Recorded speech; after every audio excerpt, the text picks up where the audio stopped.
streaming to YouTube. Yay!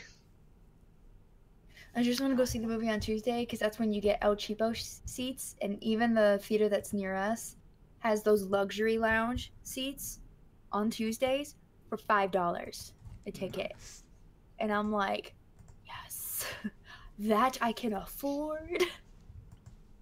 All I gotta do is sneak in a couple water bottles and I'm good. I'll have to re-download the Run P app. Y'all know about that app? No. Oh yeah. It's okay. literally called, Run P. You type in the movie and it tells you at what points during the movie are a good time to go pee if you really gotta pee. Nice. Because usually I'm sitting there and I'm like, I gotta go, but I can't miss things. But I'm not even focusing because I gotta go pee. Really quick before we get started, did you guys see what I was talking about earlier? I think yesterday in chat about Huh? Did you guys see? I seen the Bowser where? thing you posted earlier. Yeah, the Giga Bowser thing.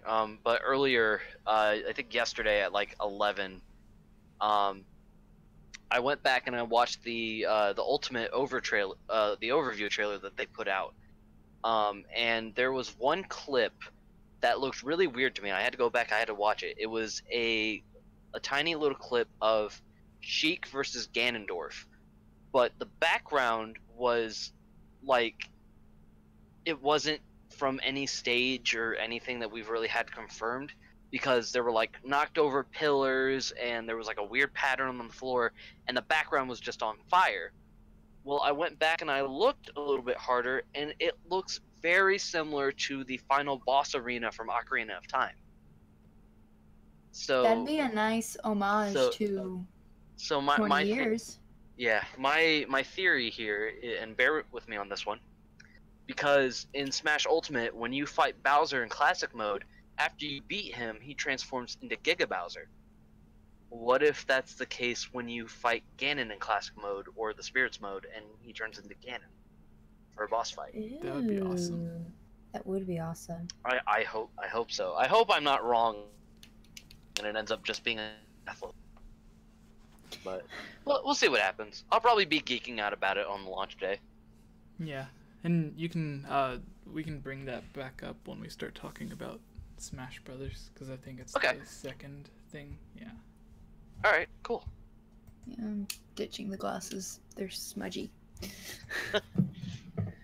If I could see without my glasses, I'd put them down. But I'm nearsighted, so I didn't know I was nearsighted until these aren't my prescriptions, which is bad. I shouldn't be wearing something that's someone else's prescription. I think it was my junior year. I was sitting at the back of my university, my alma mater's theater.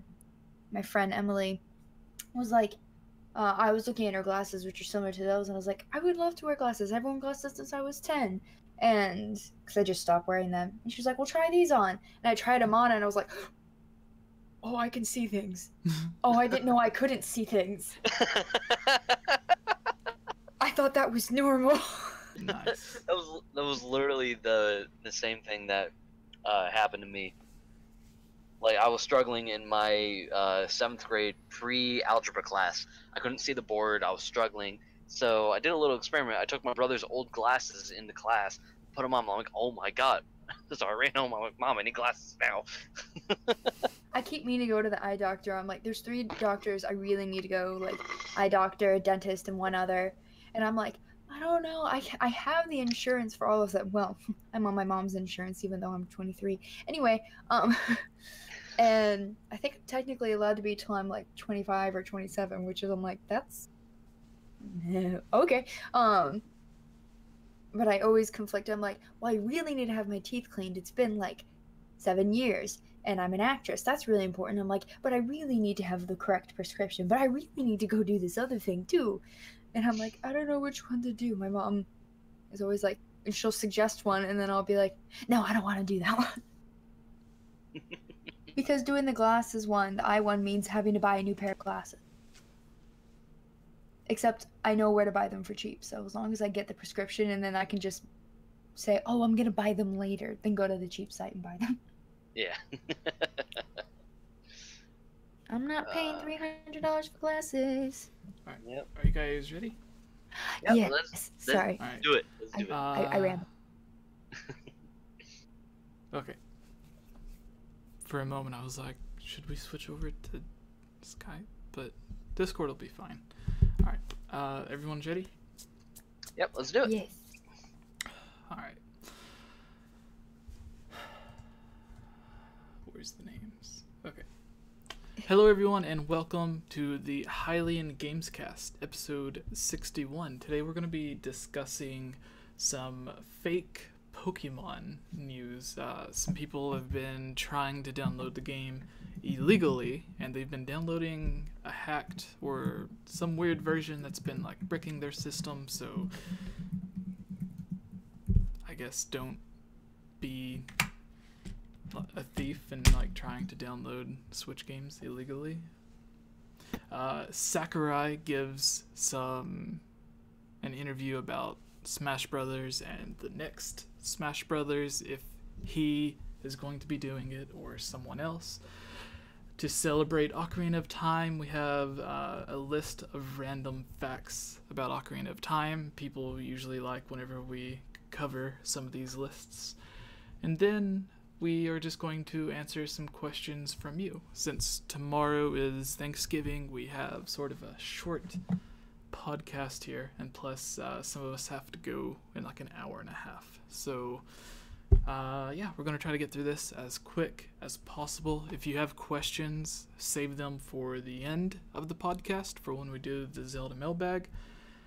And if you want to guarantee your question be answered on the podcast, head over to patreon.com/GameOverJesse, where you can help support the channel and all of us. Just like Jacob, Michael, Elmer, Bootleg Boy, Vortex, Gus, Justin, That One Pancake, Key of Time 15, Monica, Casey, Link Use the Triforce, Megan, Lunarium, Robbie, Shadow to Us, Rusty Caulfield, and Lovable Christie. Alright, so starting off, are you guys ready for the Pokemon news? Indeed. Let's do it. Alright, so this comes from Nintendo Soup, where they say, fake Pokemon Let's Go Pikachu ROM bricks pirates consoles.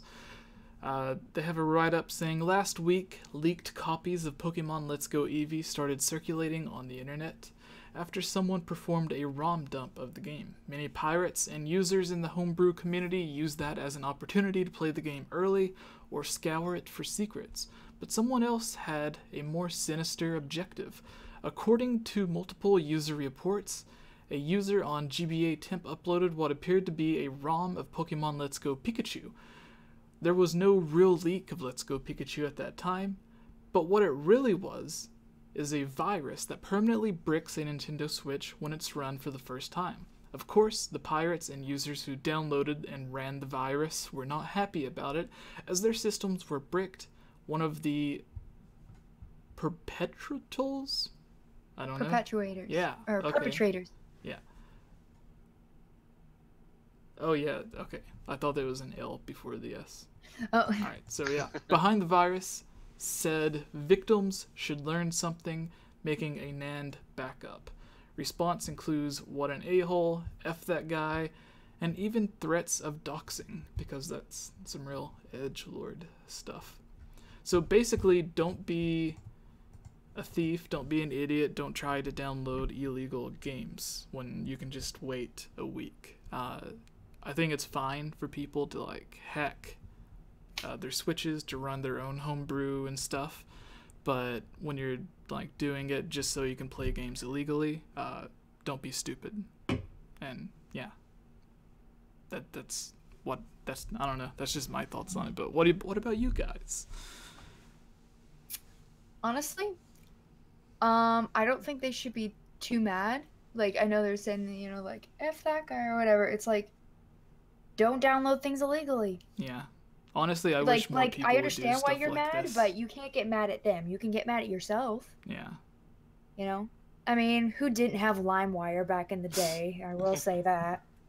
No, but like things like this, I wish that more people would do it. Like, I feel if it's a game that's like 20, 30 years old and like there's really no way of buying it, then I think it's fine. Especially when it's like games that never even came to America, and like you would literally have to like fly to Japan and go to some bizarre retro store and purchase the game. Then I think it's fine to get ROMs and stuff, especially as a way to like preserve the games, because there's a bunch of games that have just disappeared. But yeah, like I think honestly, like, just more people should do things like that, just to teach the people who are stealing the games a lesson. So, I guess also for me, I'm that Oh, prude sorry. that's like, it's illegal, don't do it. Yeah. It's not an unjust law. If it was a law that caused injustice, then I might say otherwise. But it's like the whole I didn't drink before I was 21, not because I shame people who do, but just because I was like, I have no reason to break this law. I'll wait. But again, I'm also a prude, so I'll admit it. Well, kudos to you for doing so. Yeah. What are your thoughts on all this, Tivi? Well, I think this was kind of a good way to kind of show people that doing illegal stuff is bad, and this is what happens when you're dumb. Yes. And I'm still trying to comprehend how somebody could be, and I'm not trying to be offensive or anything. I'm just trying to comprehend how somebody could be so stupid that they think, oh, this ROM of this very popular game that just came out is gonna work perfectly fine on my Nintendo Switch. Yeah. Nothing bad's gonna happen. Well, it was like, I think the ROM showed up like a week before the release, so yeah, it wasn't Still, even out that yet. close.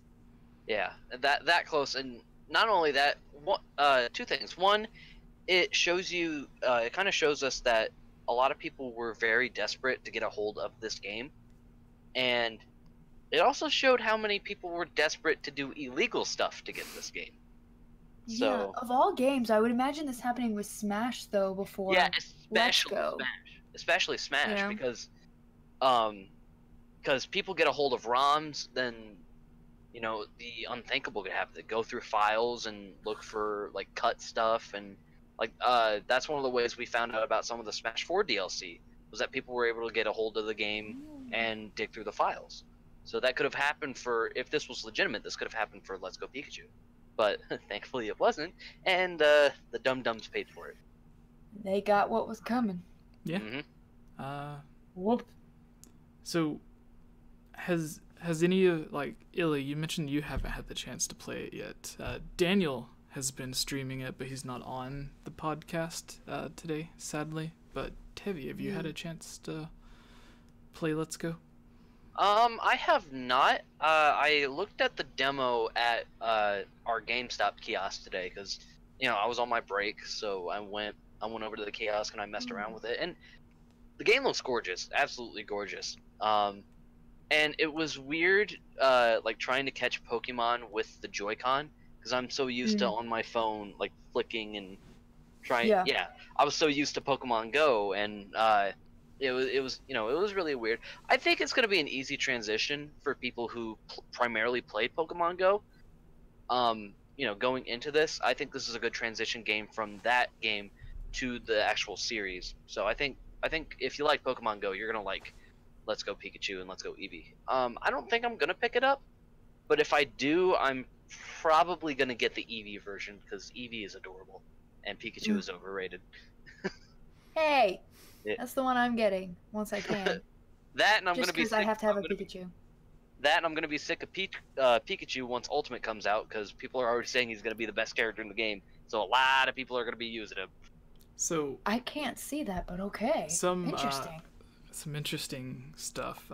Daniel on his, it has a similar system. Obviously, it's named after Pokemon Go. It's Pokemon Let's Go. But Daniel was doing something to where he had to get a certain Pokemon, and to do that, he had to trade in 50 of another Pokemon. So he was just farming for like 50 different versions of this random Pokemon. That was really funny. And then what was it?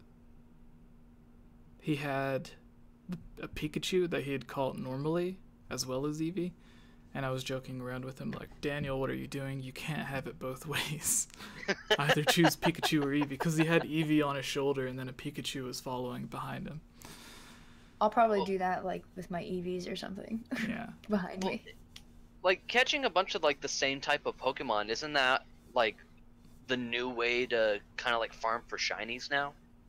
Or I don't know. I'm so out of the loop with Pokemon. I don't know what's going on with it That's the anymore. whole reason I want Let's Go, is because it seems, which I have a video coming out about this in 2 weeks from today, about how it's aimed at like people in my situation who like I've played Pokemon Go. I used to watch the anime. I played like Pokemon Stadium and Pokemon Snap, but never did main series games.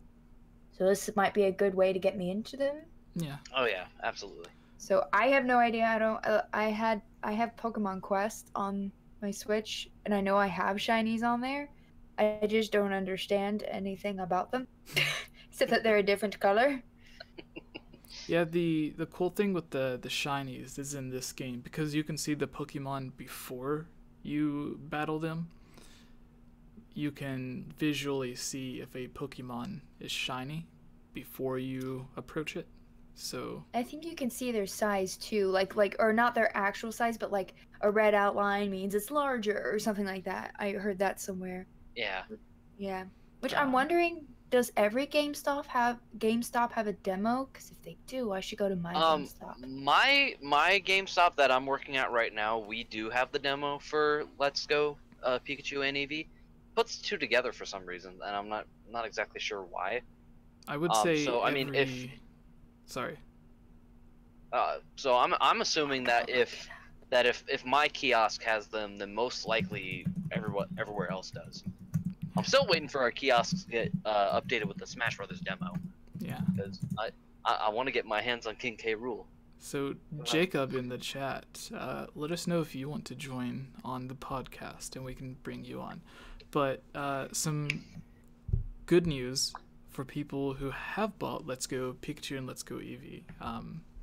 I remembered the interview from a while back. I couldn't find it, but one of the people that was in charge of developing Pokemon Let's Go Pikachu and Let's Go Eevee said, because they asked if they were, like, if this was just a one-off side game or if this was going to be a new series that they would continue, and they said that a sequel to Let's Go Pikachu and Let's Go Eevee would depend on whether or not the game sold well, and the game has sold exponentially well. So it's looking, yeah, like not only did it boost sales of the Nintendo Switch, but it also boosted sales of other games because people were buying the Switch to play Pokemon, and then they're like, well, I might as well buy Mario or Zelda since I'm getting this new console anyways. And then you also have, they're not just making money from the games and the Switch, but they're also making money from the $50 Pokeball or the $40 Pokeball that you have to buy to get a Mew. Yeah. Which is, so yeah. It's, I want that Pokeball so bad. It looks like 2019 will be the next generation of Pokemon, and then 2020 is going to be like whatever Let's Go Silver and Gold's version is. Let's go. No, Ditto's not a Gen 2 Pokemon. What am I saying? Who would it be though? If they had to get a Gen 2 Pokemon. I think Meryl, the little like blue mouse like thing, almost like a blue Pikachu practically. Yeah, the one that's a blue Pikachu. I think that would be one of them. And I don't know what the other one would be. It definitely wouldn't be one of the starters, because that's not what they did with Let's Go Pikachu and Eevee. Right. Yeah, it So would just be how like would you one pick of the... between those starters? Yeah. I guess it would have to be a normal type. Well, it doesn't have to be a normal type. I just think of that because of Eevee. Yeah. And I'm not sure like what type Meryl is, and I honestly... Or is she? I I think don't know. she's double. Maybe water and fairy. Why am I maybe talking about this? I don't actually know. normal water? Yeah, I don't know either. I don't know why I'm rambling on at this point, but Someone in the chat will correct us. It's fine. yeah, most likely. Sorry. Can't help it. I haven't played a Pokemon game since Gen 2. I also do feel bad, because I've noticed a lot of people saying how the Pokeball is really, really small. And on the one It hand, is I'm like, tiny. well, that makes sense because it is aimed towards children primarily are the ones that are playing it, and you don't want them to be like grabbing something this big in their little hand. You know, they're not going to be Yeah. able to grasp it. So I know it's kind of for that. But then you feel bad for all the other gamers that are, you know, like 30-year-old men that maybe have meaty hands. No offense to anyone that has meaty hands. And they're like, what do I do with this? Yeah. Well, in So the, I feel bad.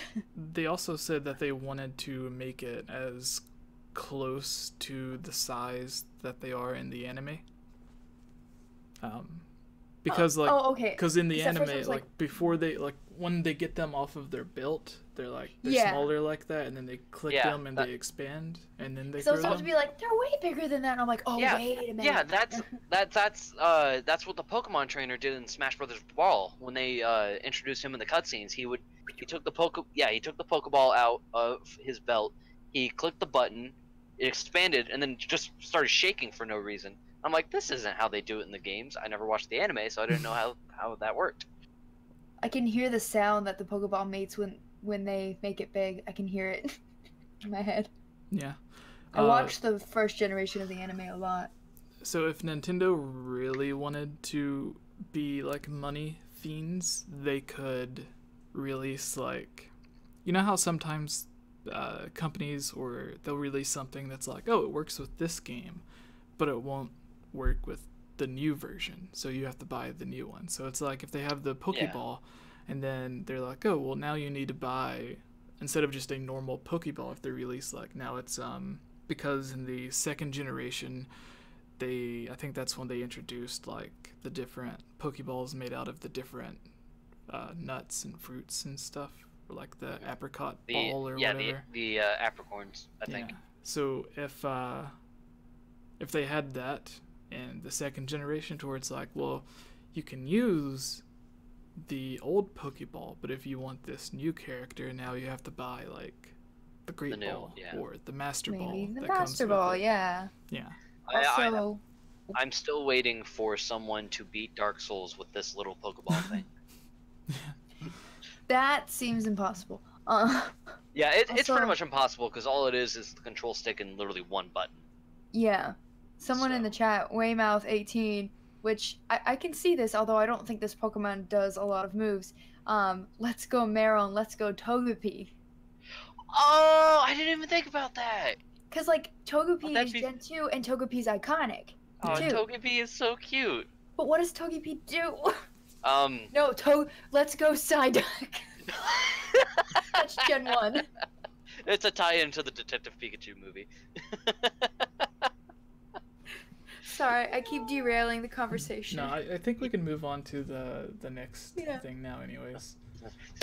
All right. Jacob It's on. just, you Alright, can let's pull up that news article or whatever. Yes, you I have had. it. Yeah, I got it pulled up. No, I was talking to Tevi Yeah, about that. we all got it.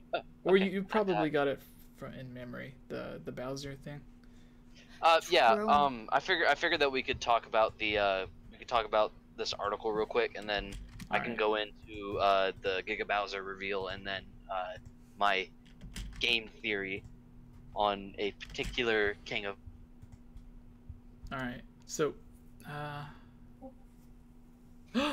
Jacob. Oh my gosh, Jacob.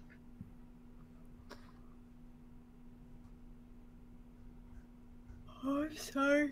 All right. So, this news also comes from Nintendo Soup, where they say, Sakurai, I haven't found a suitable director to replace me for the Smash Brothers series. There's also some other things that we're going to mention, and there's another quote that I have from him. But Nintendo Soup says, as you all know, Masahiro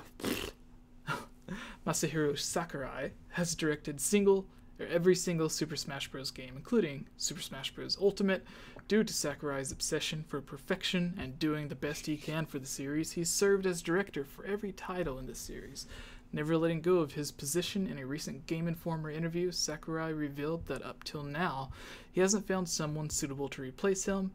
Here are his full words. Thinking in terms of game development, I should probably entrust this all to someone, but I haven't really found that someone yet. There's also another interview to where he jokes around about how he always says that whenever that he's making a new Smash Brothers game, he always says, this is going to be my last one, before inevitably, almost instantly beginning the next Smash Brothers as soon as that Smash Bros. Game is ended. It's similar to, for like 10 to 15 years, Aonuma, the person in charge of the Zelda series, has mentioned several times that he would like to not move on from the Zelda series, but he would just like to work on another game.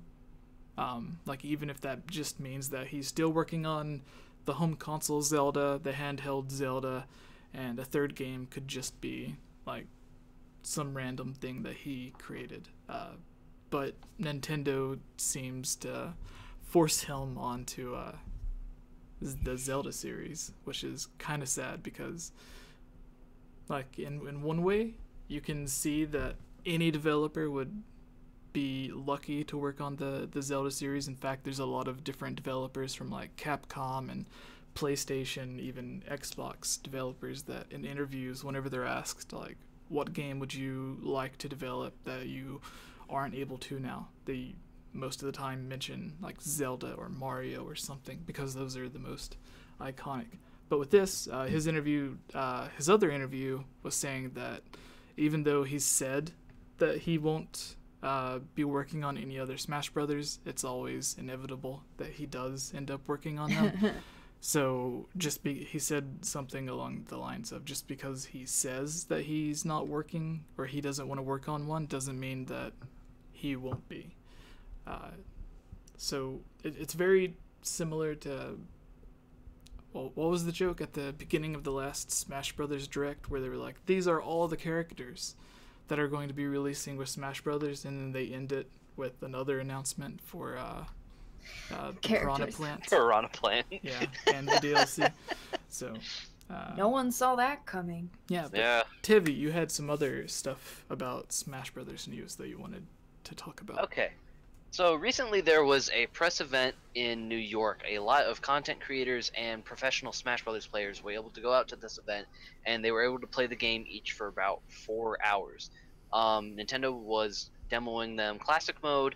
They were demoing them the Spirits Mode, the World of Light Mode, and just letting them play as much of the game as possible. In some of this gameplay, specifically one full video of Mario's Classic Mode, we have discovered that Giga Bowser is returning as a boss for the series.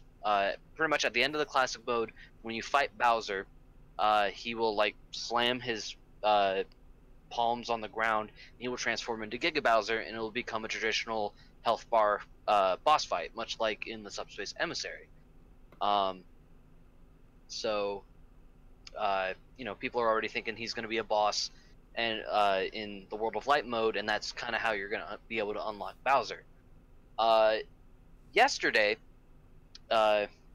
they released an overview trailer for Smash Bros. Ultimate featuring Xander Mobus as the announcer again, and they let him have so much fun with that overview direct. I will tell you that. But in the overview trailer, there is this like 5-second clip, roughly a couple of seconds, of Sheik fighting Ganondorf in this weird-looking arena. You look at the if you look at the background, it doesn't match up with any other background we've seen for any stages. It has knocked over pillars, it has a weird pattern on the floor, and there's fire everywhere. I went back and I looked, and the arena seems very similar to where you fought Ganon at the end of Ocarina of Time. And if you start connecting the dots a little bit, with Giga Bowser and with, the boss fights in World of Light and Classic Mode, my personal theory is that when you go to either fight Ganondorf at the end of, say, Link's Classic Mode, or go to free Ganondorf in World of Light mode. Once he is knocked out, he will pretty much do the same thing that Bowser does, and he will transform into Ganon, and we will have a Ganon boss fight. It's not confirmed, it's just my personal theory, so it's open for discussion now.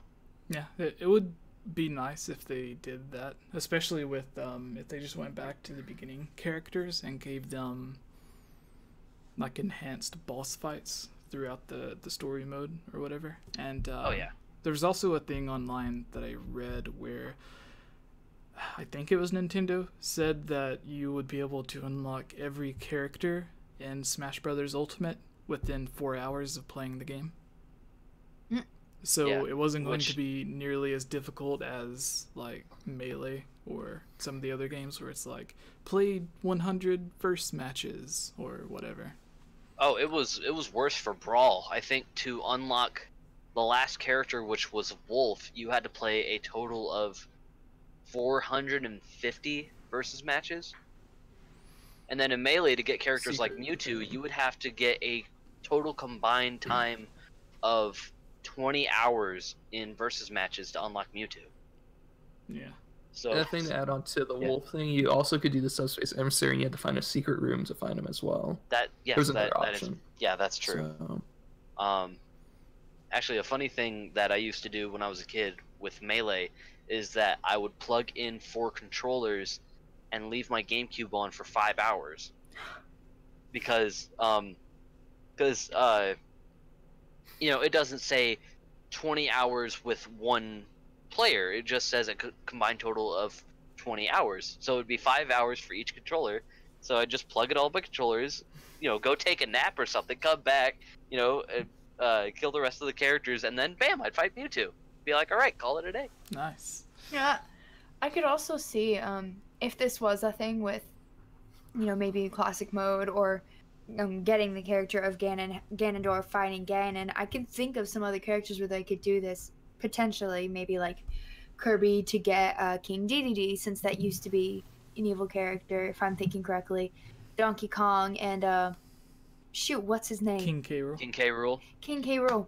Like the one Donkey Kong game I played too is the Donkey Kong 64. That would be interesting if they did that for a bunch of like the beginning, the starter characters. Oh, absolutely, I agree. I'm surprised if I wouldn't be surprised if they end up doing something like that with Ridley as well, because he used to be a boss in like the Subspace Emissary, and he was a boss fight in Smash 4. So I honestly wouldn't be surprised if they do some sort of weird magic stuff and now Ridley's Meta Ridley, and then you fight him much like you did in the Subspace Emissary. I think that would be pretty cool. Yeah. Or like if you beat him and then he just gets bigger for a second fight. Yeah. Goes back to his normal and size. then the words flash on the screen. Yes, Ridley is too big. We told you. We told you. You didn't listen to us. So, but going back to the Ganon fight, that level, I guess you could call it, from Ocarina of Time, the fiery battlefield with like the castle ruins and everything. Mm-hmm. I think if they just made that like a 2D map, it would kind of fit and be perfect for it, because especially if they had the dynamic, because you do have Hyrule Castle as a map. So if they had like destroyed Hyrule Castle as a map, that would be really cool. Yeah. And then they could have a thing to where like maybe if you touch the edges, it'll do damage because it's fire, or maybe that'll just be all in the background. Who knows? Yeah. But we're not exactly sure if this is just like a Final Destination type of stage, or if this is something that is similar to the other boss fights, like Rathalos or Galleon from Brawl, where it's just a flat stage with 2 walk-offs on each side. We're not sure if it's like that yet, because the zoom in on Sheik and Ganondorf is very, very close.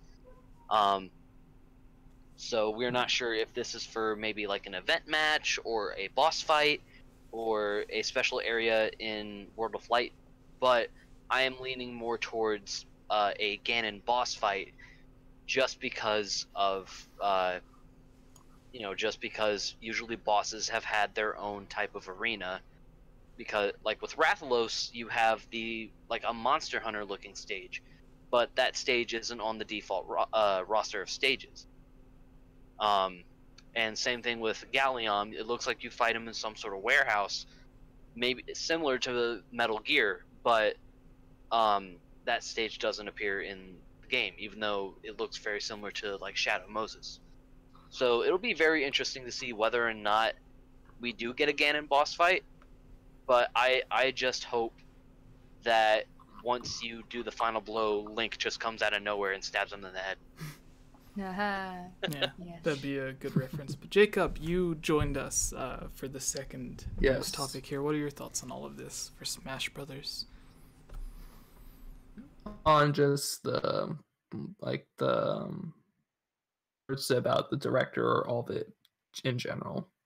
All of it Like, in general, just like because we had Sakurai talking about whether or not he would be directing the next game or finding someone else, the possibility of the Ganon battlefield, basically all of it that we've been going over. Okay, for the Ganon thing, excuse me.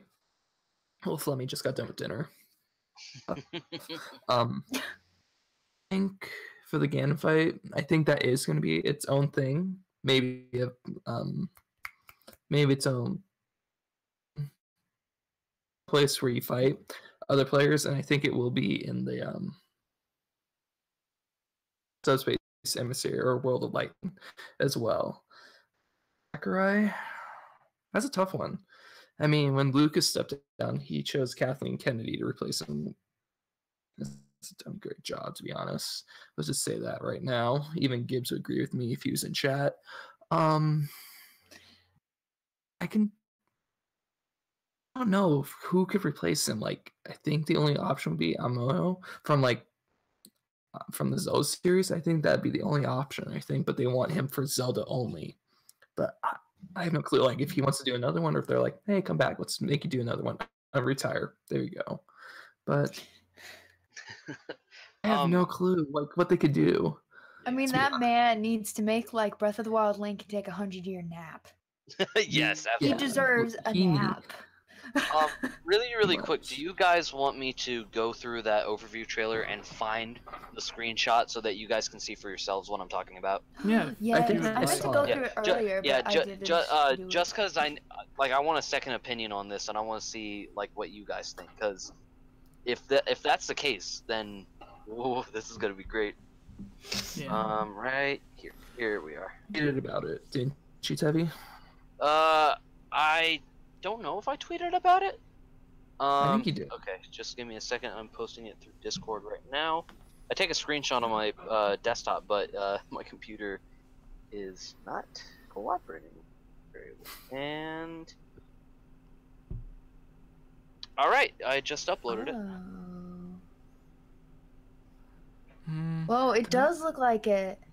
It does look like its own, to be honest. Now I forget. Did it have like the leaned over like pillars and stuff like that? Yeah, it had the Yes, leaned over but it shoulders. wasn't like. But it didn't look like that. It was like towers. But everything else is very similar to the Ocarina of Time final battle. Yeah. Besides, like the And, like, Greek Romanesque pillars. Yeah, like I tried to go back and I tried to look at each of the stages and try to figure out if if this is from any particular stage. And from what I can tell, not a lot of our stages are on fire with giant pillars knocked over. So,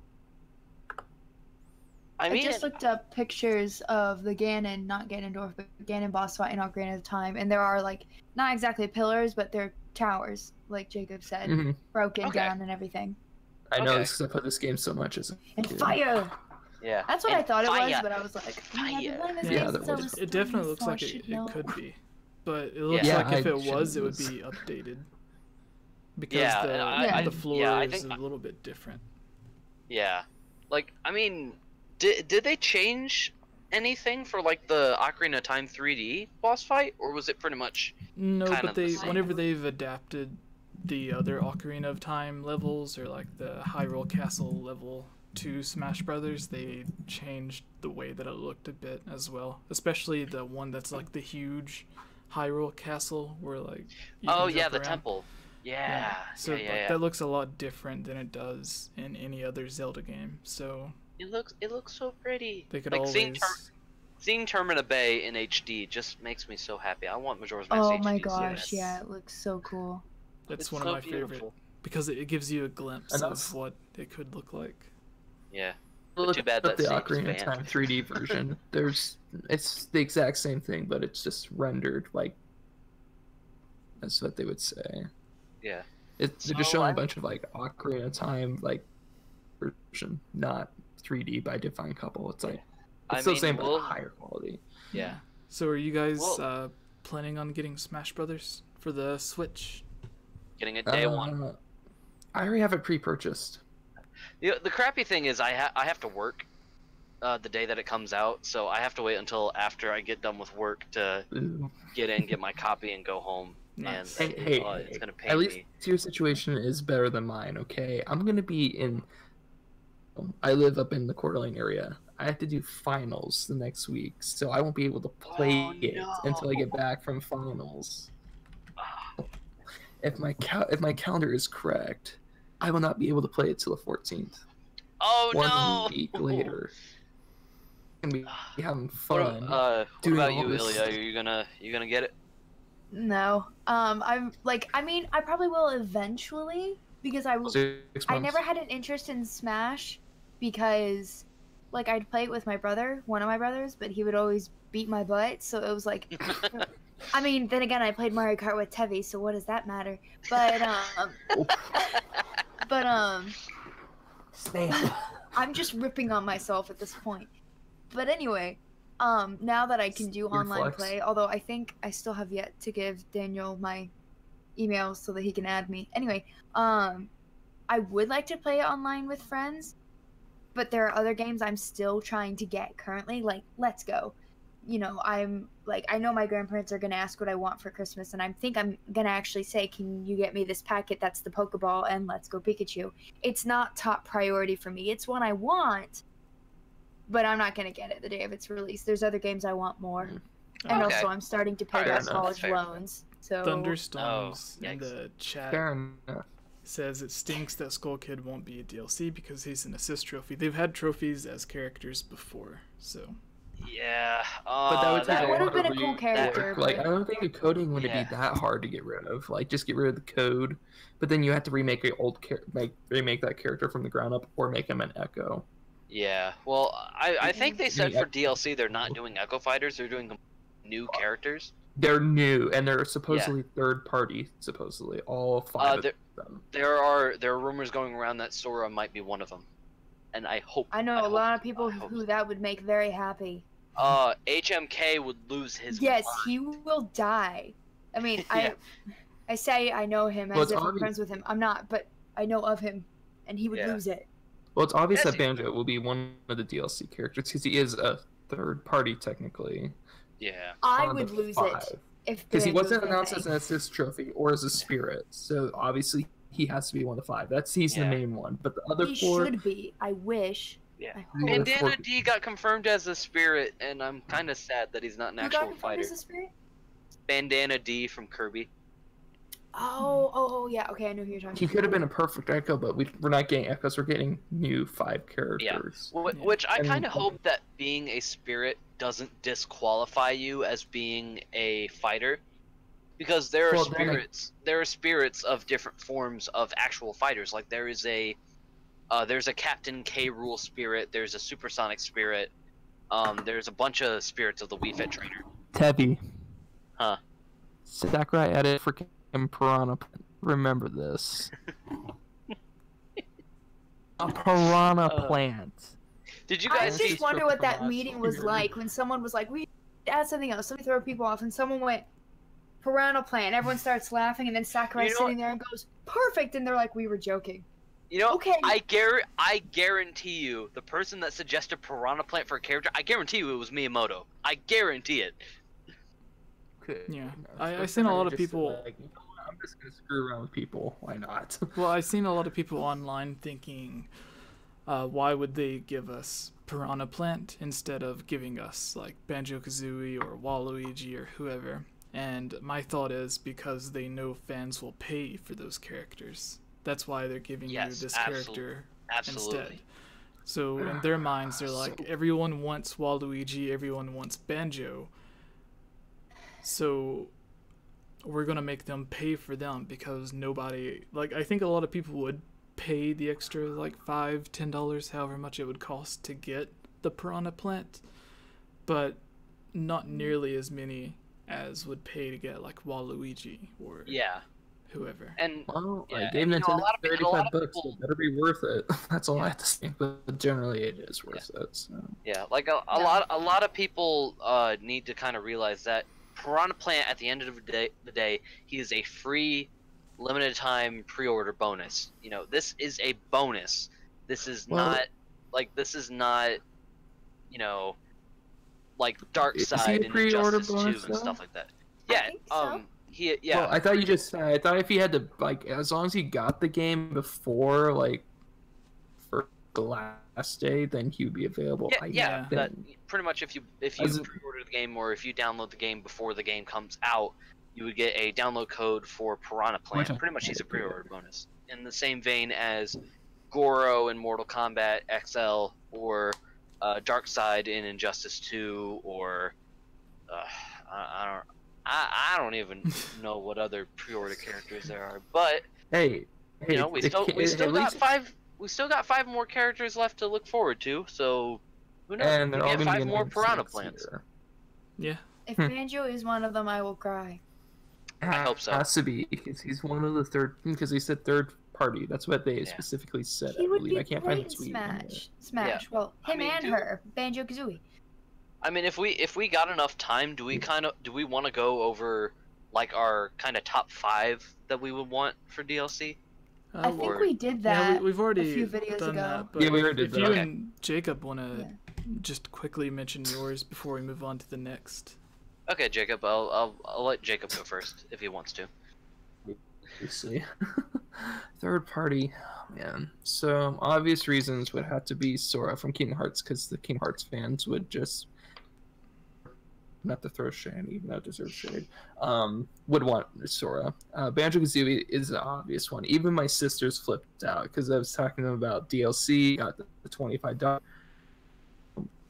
They were like, okay, and I told them about Banjo. My little sister, because we used to play Banjo-Kazooie on Nintendo 64, she's like, she loved that game so much as a kid. So Banjo-Kazooie, popular one, I think it could happen. Maybe Eggman, because he is part of Sega, and he could be the villain to fill in for the role. To be honest. Oh, what?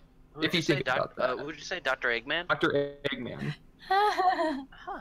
Or Sonic, Metal Sonic. Metal Sonic or Dr. Sonic. Eggman, but it could Be... one of those. Okay, all right. Because they are third party. They're branched off of Nintendo, kind of. But... All right. And then fourth, I don't know who the other two could be, to be honest, because like I said, Sakurai put in a freaking plant. He's gonna pull out of his armpit for crying out loud, like saying, "Here you go." He could. I don't know what he could do. Like, God forbid that he put Goku and Shrek in Smash for crying out loud. Oh, no, just please don't. no. No, not the Unholy Trinity, no. But Goku, Shrek. it had to be Sora, Banjo. Those two would probably be confirmed, and then third, probably a combination of Eggman or Metal Sonic. For Sonic. Who the other two could be. So, Debbie? If Shrek was a character, I would cry, but for way different reasons. Because he would. Alright, so I would be like, possibly. why would you ruin this? Yeah. I like the Shrek movie, but. Yeah. I'll keep mine Debbie, brief. Jacob, you hit my two. Being Sora and Banjo-Kazooie. I think that these are characters that I feel deserve to be in Smash Brothers. And then I think the other 3 characters are going to be first party. So most likely we will get... I wouldn't be surprised if we get another Pokemon, even though we got Incineroar. So it'll probably be a Gen 8 starter. As long as it's not a freaking character, that's all I care about. Even Connor would bag me up on this. No more anime characters, please. Yeah. I'm done with Most Fire people are Emblem. already thinking that we're going to be getting a Gen 8 probably going to be a grass starter. Let's see. And then I would like to see another Kirby character. So whether or not they do Bandana D, or if they do like Galactonite, or you could give me Chef Kawasaki, even if he wasn't. If he wasn't an assist trophy, I would say Chef Kawasaki in a heartbeat. But That would be hilarious. Just so just so I can have an answer, I'd probably say Bandana D. And then, honestly, I would like to have another Zelda character. So I would say probably Impa would probably be my choice. Either Yeah, Impa or Urbosa, maybe. The beaver from the I have an idea Majora's for Mask this one. minigame. Oh, the beaver. Yes. No, okay, to add The to that heavy idea, because I masked just salesman. Oh yeah, true. Okay, to add on to your idea of one, and I just remember my fourth one. I'll get to him last. You can make the champion, so like how Pokemon Trainer works. Like here, you can switch back and forth between Pokemons, Ooh. champions, and switch them. Okay. To them, similar to like what you could do in Brawl. Before like Alright. Charizard became like the main one, you can do that. And my fifth, and I think because we already have a Final Fantasy character in our game, I'm thinking Sephiroth. Ooh. Or what if Sephiroth is already a boss in Spirits One? He might. I don't know. He hasn't been confirmed, but if he could be, Sephiroth could be the villain to Cloud, which would be interesting. Yeah. Yeah, there was a lot of people complaining about everyone giving Nintendo like tons of great songs for Smash Brothers, and then Square was only giving Nintendo the use of 2 different songs, I believe. Yeah. Final Fantasy is still only at 2 songs for Smash Brothers Ultimate. Yeah. Gus says he wants Groose. I love Groose. As a skin for the alternate skin for Ganon, yes, but as a character, So Groose is on the loose. oh, What? Tevi left. Okay. I totally didn't hack that. Okay, but whatever. Alright, so It's before we move fine. on to the next thing, some bonus news is for Super Mario Odyssey. They are releasing new free DLC in the form of like Santa Claus outfits and hats and something else. So that's always fun, free DLC. So I guess we can, Does anyone have any We final can just thoughts? fill in Tevi when he comes back. Yeah. Do you guys have any final thoughts No. about the Smash No, Bros?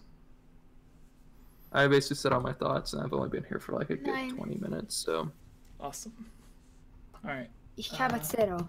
So this next one is the 20 crazy things about Ocarina of Time or whatever. They're not really crazy, but since it is the 20th anniversary for Ocarina of Time, I thought it would be interesting to do In Japan. a little In fact Japan, not in America. thing to celebrate. So Tevi said he'd be back Alright. at Problems, so. Also, funny moment when because my eldest brother came over to eat early Thanksgiving, like lunch, brunch, dinner-ish, whatever it is, with us, and he was like sitting there, and he knows like my mom and I play the video games, and Eric, spoiler, that's my eldest brother's name, knows, like remembers the old Ocarina of Time game. That was like one of the few Zelda games he played. He's more of a Microsoft Xbox person, as is my other brother. And he's looking on his phone. He goes, "Oh, apparently today is the 20th anniversary of Ocarina of Time." And I walk in and just had a complete geek moment that I don't think any of them expected. And I was like, "Well, technically for Japan, today's the 20th release in Japan, but the 23rd of November is the release for North America, I think." And they just all stare at me. My mom, my stepdad, and my eldest brother. And they're just like, "What?" And my mom was like, "Of course you know this." I was like, "I have to know this. It's part of my job." And here it goes, "Is it?" And I'm like, Yeah. Fun fact is I'm as old as Sure. that game. I think Tevi and I are the same age. Yep, I am about. Well, we're as old as that game. Yeah, I'm about 5 months older than Ocarina of Time, and Wow. I'm about. I'm 3 years and 5 a months older good- than that game. 8 months older, probably 7. I'm a February kid. I'm not doing math because I'm done with college because it's Thanksgiving I'm a June break. kid. June. Hey, June. I actually hate having a summer Here's birthday. Everyone was on vacation when I had birthday parties. Yeah, I know it sucked. Like everybody, like during school. So I don't know why you stupid. guys are complaining. Yeah. Why are you guys complaining about summer birthdays? Mine is during the winter and February. Idaho, I live it in sucks Florida. in Summer February. sucks.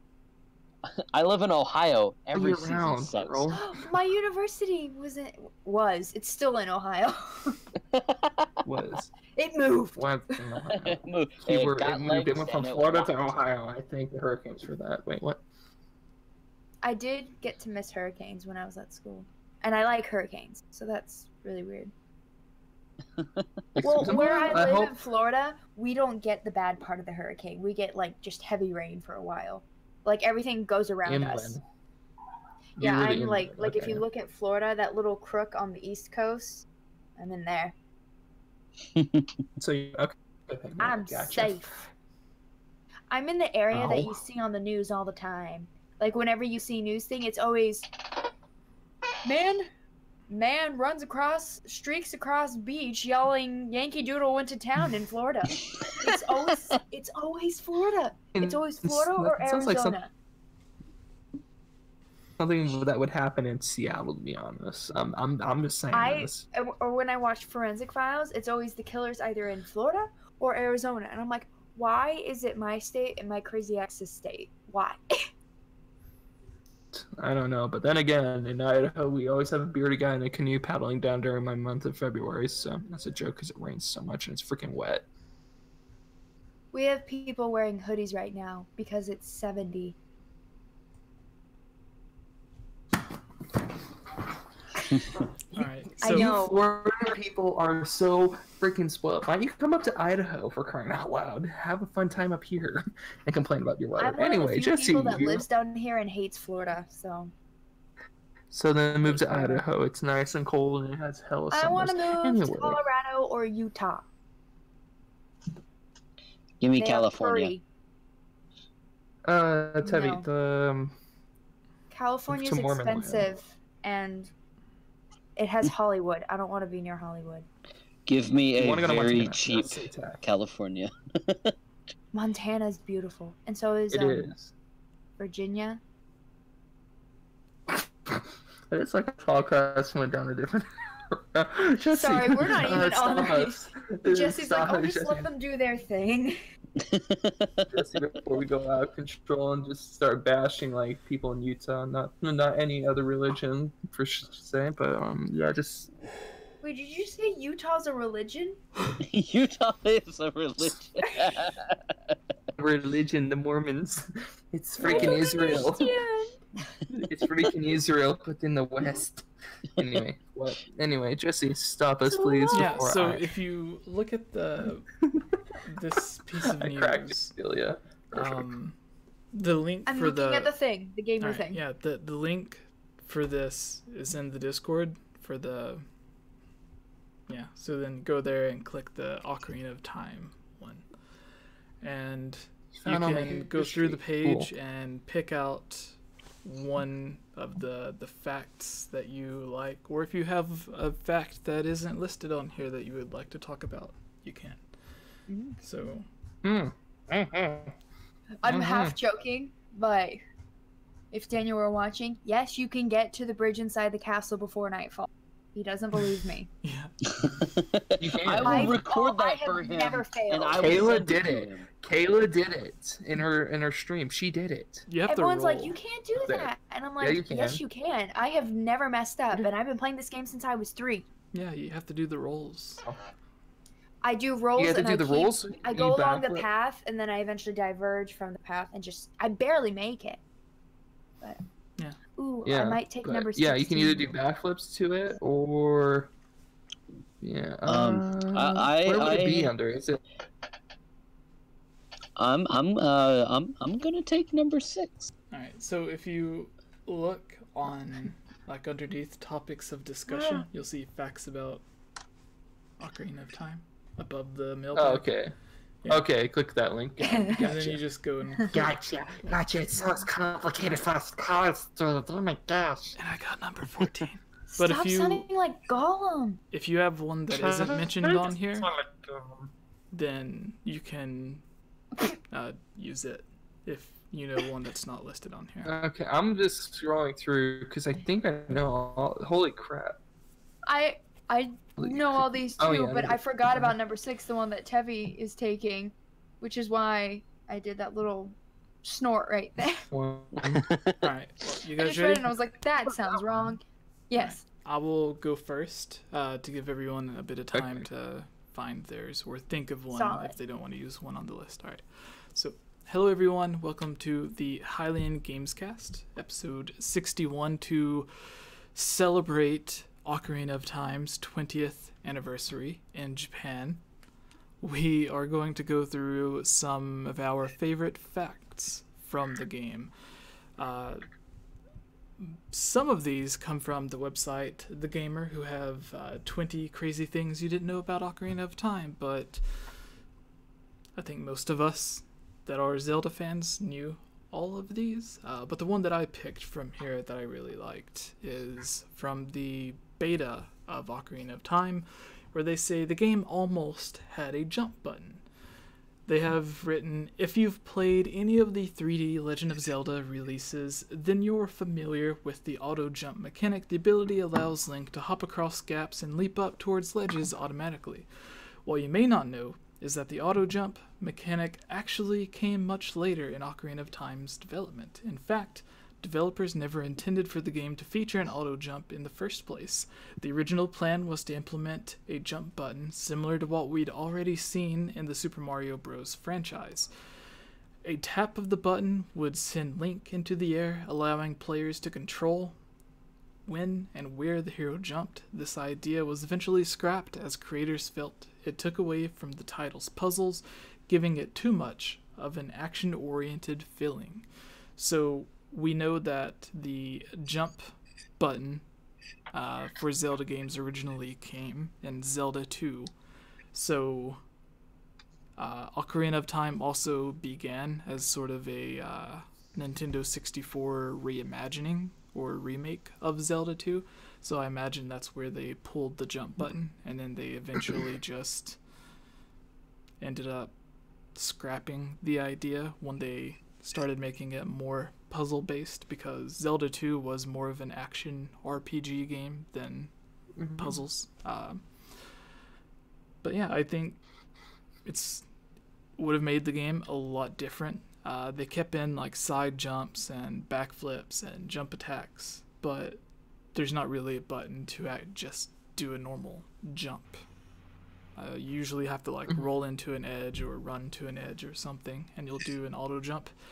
And the way that they have the auto jump and the roll jump has it spaced out for like the perfect distance to reach some spaces.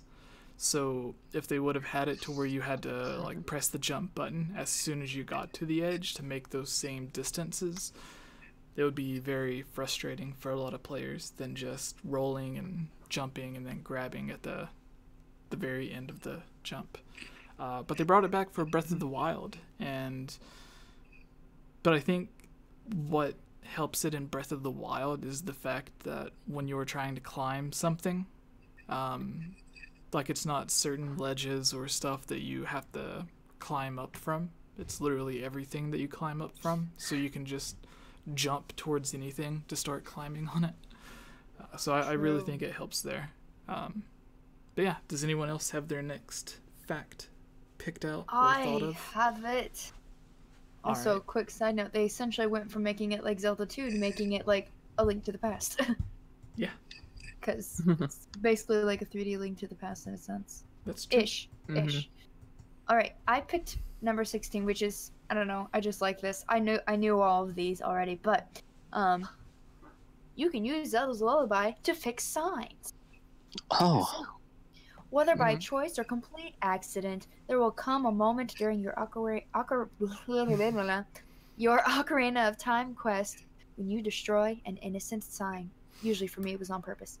A variety of rectangular signage can be found scattered throughout Hyrule, and each can be expertly lobbed in half with a quick sword slash. Destroying property is usually frowned upon, but these signs do make a very satisfying noise when struck. That is true. Thankfully, developers added a nifty little trick to enable our sign-killing behavior. Oh, this person's from Europe because they spelled it with a U. Or Canada, one or the other. If you play Zelda's Lullaby on the Ocarina, obviously, in front of a broken sign, it will magically put itself back together. This will allow you to quickly chop it down and start an endless cycle of damage and repair without consequence. I remember doing this as a kid on accident, repairing the sign and just being like, why? Okay. Well, cool. let's say that basically saying like Zelda had emotional problems that need to be fixed. So I get it. So when you cut Zelda in half, this will fix her? About that, I'm not talking mentally. I'm not talking physically. I'm talking mentally. So when he cuts her brain in half? Why do I? No, I get what you're saying. I'm just being. We have I know. I $5 know you're saying. Like, why do I even donation try? from Brandon in the chat saying, "Do you guys remember an old NES game by SNK named Crystallis? Thanks for being so funny. I love your podcast and Discord. Thank you, Brandon." Thank you. Yes. Yeah, he's also in our Discord, so I do not remember that. I've seen him in the social. I go to the social to see who's talking. Yeah, I don't hardly talk in social. So I think that's what he said in Discord, I believe. Correct me if I'm wrong. But yeah. But no, Brandon, I don't, or whatever he prefers to go by. I'm sorry. I don't know this game. I'm sorry. I've heard of it. I've heard of it. Sorry. It looks a lot I can't like. remember it because I know I played it. It looks like a mix between like A Link to the Past and the original Zelda game. I think I've seen it. Ooh. So, yeah, it looks really cool. Interesting. Yeah. But I've never heard of it, and I definitely don't remember the commercial. Is that what you mentioned? I think he just said. Oh no, I think just a game in general. Yeah. I probably wasn't alive when it was commercialized because the NES was in the 80s, right? Yeah, and the old Zelda commercials are funny though. Like the Link to the Past commercial is a godsend. I love it. Is that the one where they're dancing? Yes. Yeah. Yes. Well, especially because they're singing / rapping in Japanese. Yes. It sounds so funny. It sounds like gibberish. Well, they just hear doji doji doji. They have the original rap for the NES Zelda when they're on that couch. So. My gosh! Wow, look at them graphics. I know. Everyone gets so excited. Which one was it? John. Yeah. What? Wow, look at them graphics.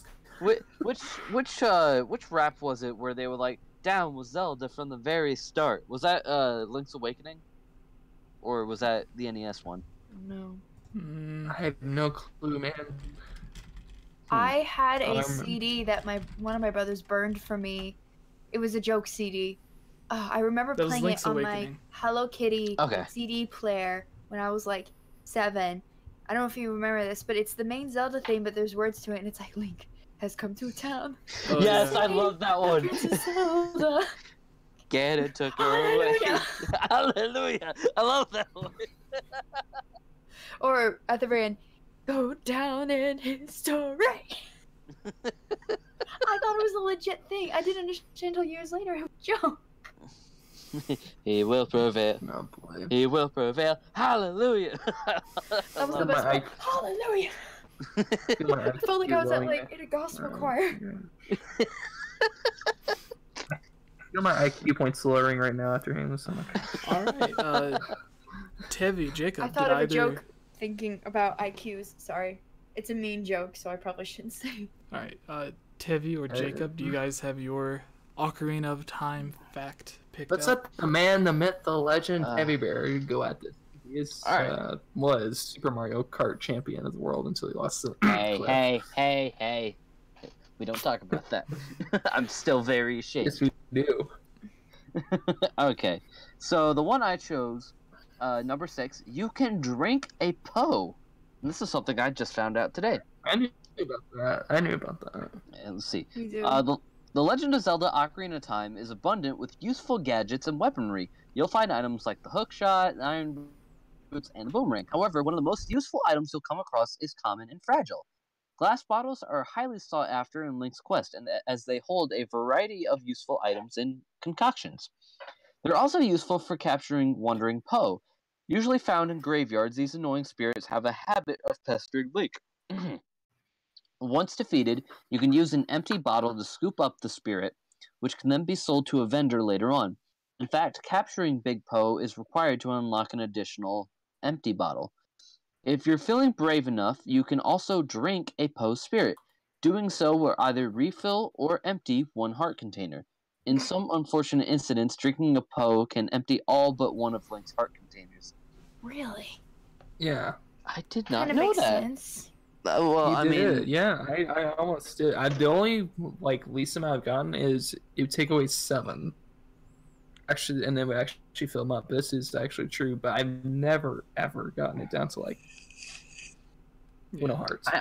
all right. I need to go I got that and 64 play Ocarina man. of Time again. We should be. We should all be playing Ocarina of Time because Elite Fox in the chat says, "Where's Daniel?" Daniel is busy with Canadian stuff. Canadian stuff. Okay, Canada. He's so busy with Canadian stuff. I accidentally said So it's Canadian Kayla. once and didn't catch myself, and I was like, I do that all the wait a time. minute. Or like Norway is Norwegian, saying Norwegia, being like, wait a minute. That's not right. not yeah. Also, I have to say this joke just real quick. I feel like y'all will find the Okay, just humor get in it it. off. It's not Alright. Zelda related at all. It This sounds is our intro. bad. It's usually this is a little too dark for my humor, but I laugh nonetheless. Because I've met people like this. If I wanted to kill myself, I'd climb up your ego and jump down to your IQ level.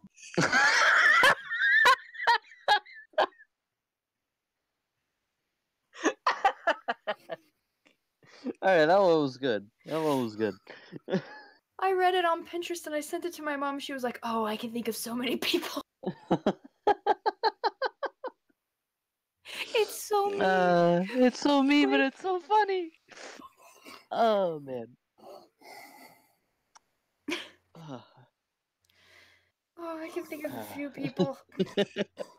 All right, Jacob. What about you, buddy?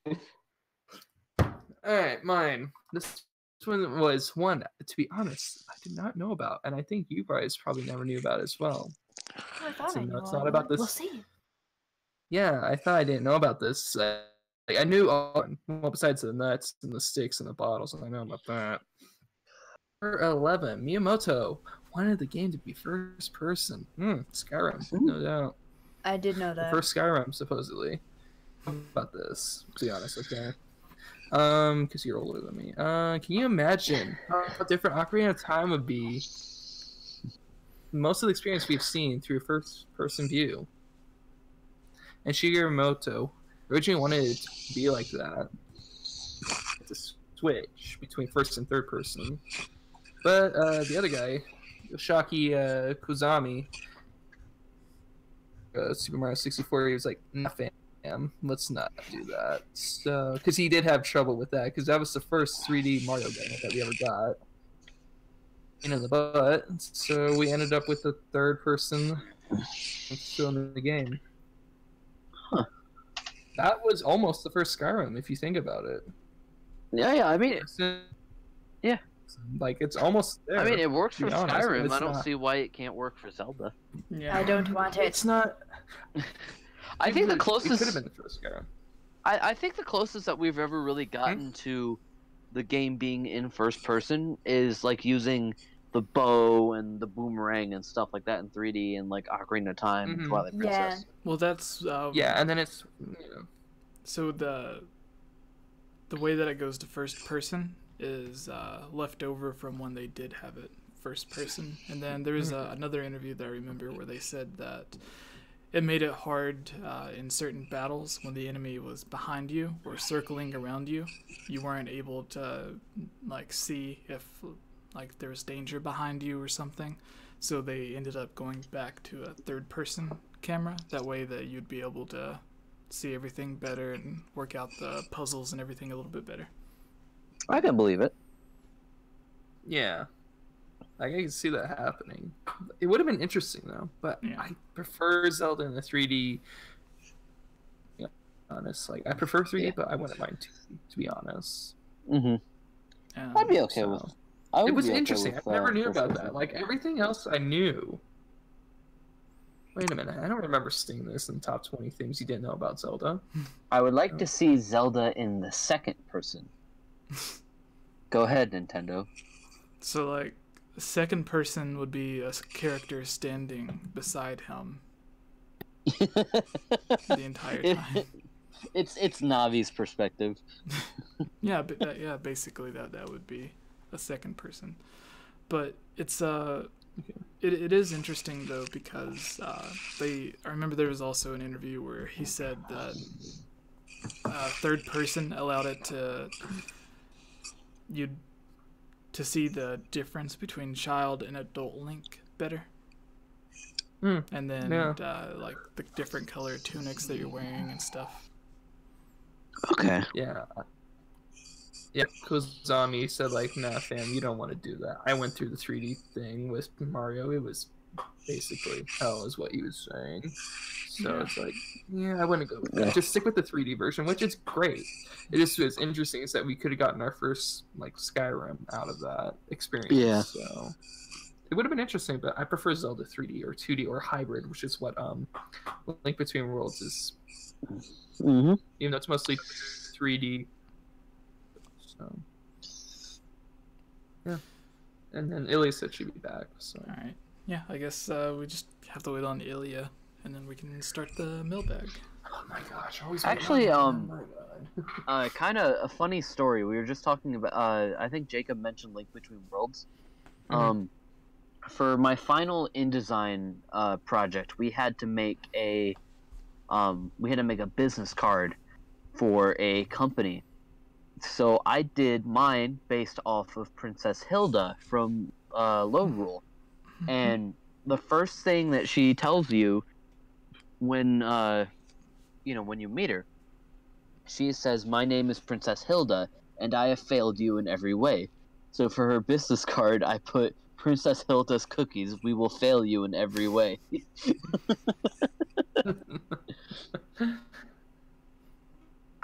It's heavy. I still haven't looked at what I got on that assignment. I'm pretty sure he's still grading everything. I'm still waiting back for my grades as well. I sent her like two things.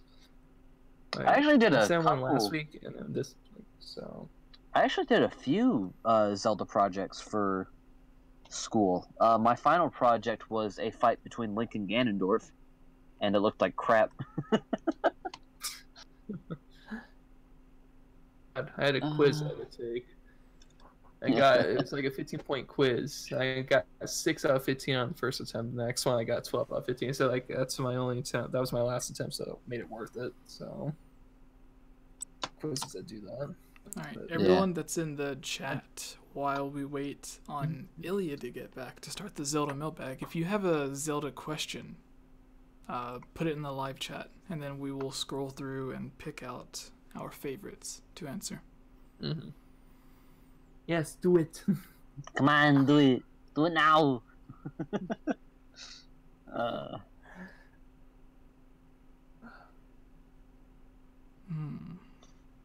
So, is there a particular character that you guys just cannot wait to play for Smash? They could put Smash. like 200 different characters in Smash Brothers, and I would probably just keep playing with Link. So, yeah.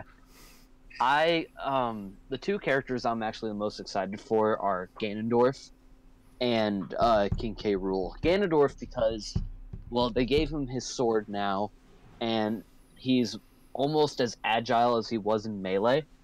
And I think that was the best version of Ganondorf, so I'm very excited to see if these changes just overall make him a better character. And then I'm very excited for King K. Rool because he looks like he's going to be a very mobile powerhouse, which we really haven't had in Smash Brothers ever. And not to mention, he's a heavy with 2 projectiles, so people are going to be getting zoned out by this big fat crocodile. It's going to be hilarious.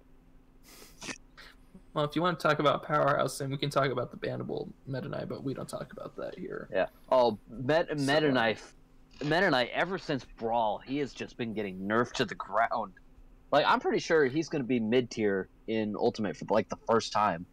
Because they've just changed so much about him. Like, his frame data is terrible now. Yeah. I think the characters that I want to play as, like, the 2 I really want to play as is, like, I want to play as Young Link because I didn't get it for my Wii crash. So it's like, okay. That's how I ended up getting the Wii U.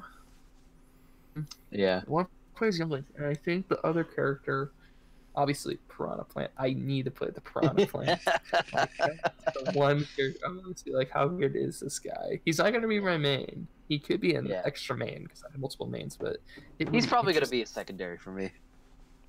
Ilya, I returned. all right, we can start the mailbag. She's the Took me nice.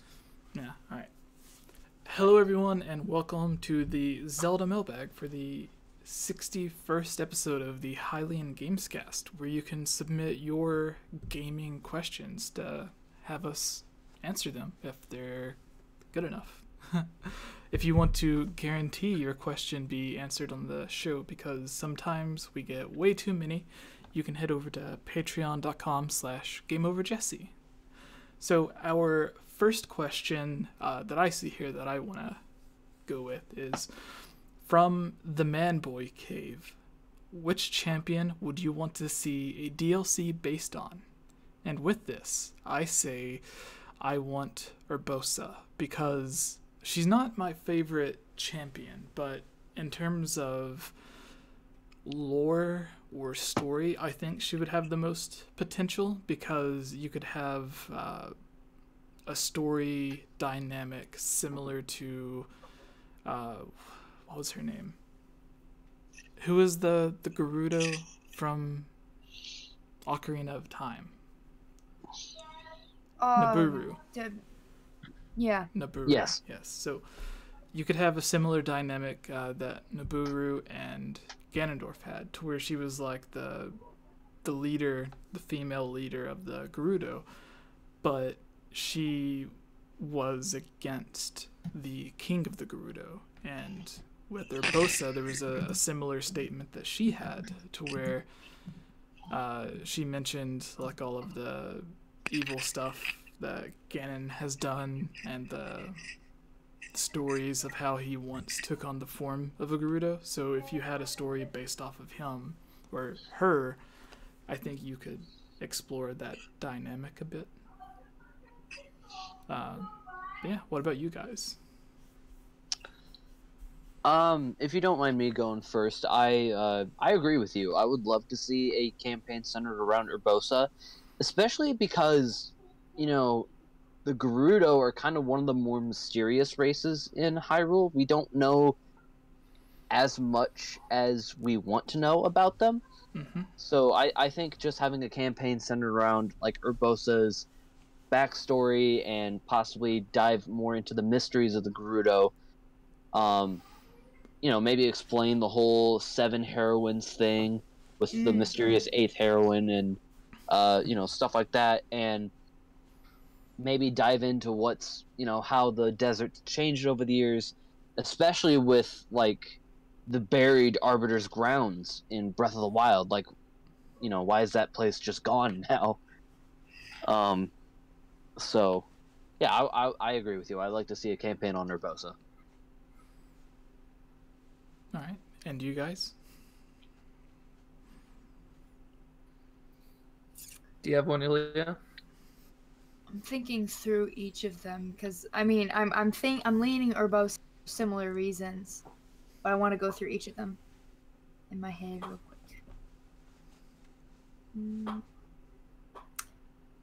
Honestly, Urbosa seems like the best choice objectively. Like, I know this is a subjective question, but I, not that the other champions aren't awesome, they are in their own ways, but as far as story, her connection to, you know, Urbosa has a connection to Princess Zelda, like, and the royal family, and there's good ties with the royal family, which doesn't always happen with the Gerudo tribe.